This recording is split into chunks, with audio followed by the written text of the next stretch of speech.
আরে বাজার ফ্যান্টাস্টিক, শালা 100 টাকার মাল 500 টাকা হইলেও আমাদের আপত্তি নেই। আগে চুরি করতো কম্বল চুরি, তারপরে হলো শেয়ার চুরি, এখন হলো বাজার চুরি। সুবিধা হচ্ছে না, এই যে আপনার সাথে বললাম, এটা যদি কেউ দেখে আমারে তো জবাই করে ফেলাবে। একটা ধানের দামে একটু কৃষক পায় আর তারা বিক্রি করে এত প্রসেসে এত টাকা লাগে কিসের জন্য? সরকার একটু জ্ঞান নাই, মন্ত্রী মিনিস্টারদের জ্ঞানের অভাব নাই।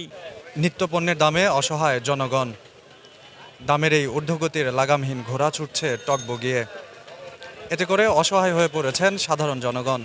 পেঁয়াজ খাবো না, দরকার নাই, একটা পেঁয়াজ খাবো এক তরকারিতে। তা আমরা তো বাঙালি, তো পেঁয়াজ দেয় 5-6টা 7টা। বউরা এগুলো বোঝে না, তারা তো বাজার করে না, বাজার করে পুরুষরা, ইনকাম করে পুরুষরা। সয়াবিন তেল খাওয়া সবচেয়ে খারাপ, হ্যাঁ, তাও আমরা খাই কেন? যেন আমরা তাড়াতাড়ি মারা যাই, এই জন্য কখনই সন্তুষ্ট না, ঠিক না? একটা করলা 80 টাকা কেজি, চিন্তা করা যায়। আজকে আবার 100 টাকা, পটল 100 টাকা। এটা তো মিরাকেল ম্যাটার। এত দাম কেন হইল? অসুবিধা হচ্ছে না, এই যে আপনার সাথে বললাম, এটা যদি কেউ দেখে আমারে তো জবাই করে ফেলাবে। দাম বাড়তে থাকবে, আমরা কিনতে থাকবো, খাইতে থাকবো। একটা ধানের দামে একটু কৃষক পায় আর তারা বিক্রি করে এত প্রসেসে এত টাকা লাগে কিসের জন্য?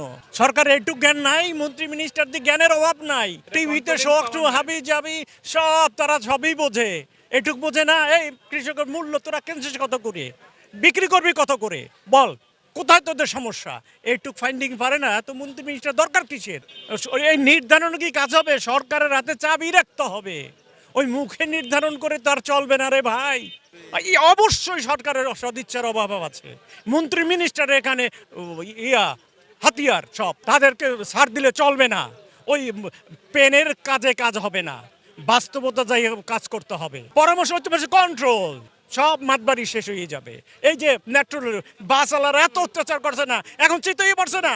একই সিস্টেমে নিয়ে আসুক, নিয়ন্ত্রণ ঘোড়ার কচু লাগে। এই যে মাংস, এই অমুক জায়গায় যাবি, এত গরু কাটা, সবাই রেনাউন্স করুক, কাঠ আছে, নিয়ে আসো, সবাই শান্ত হয়ে যাবে, ভয় পেয়ে যাবে। সরকারের দাম নির্ধারণ থেকে মানতেছে না। না, কিছুটা কমছে, একেবারে যে কমে না তা না।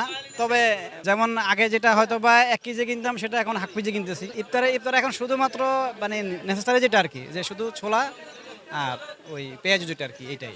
খুবই অসুবিধা আছি, কষ্ট, কাজ কাম নাই, খুবই কষ্ট। ইফতারি মিস্তারি করো, রোজার মধ্যে নেওয়া যায় না, খুব দাম। কোন রকম চলতেছে, খাইতেছি বাবা, গরিব মানুষ।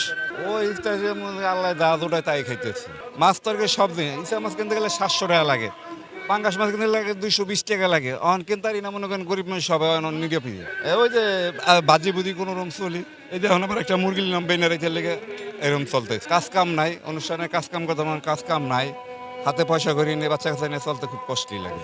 আর নির্ধারণ তো সরকারে করছে, কিন্তু পাবলিক তো মনে করেন কমায় না।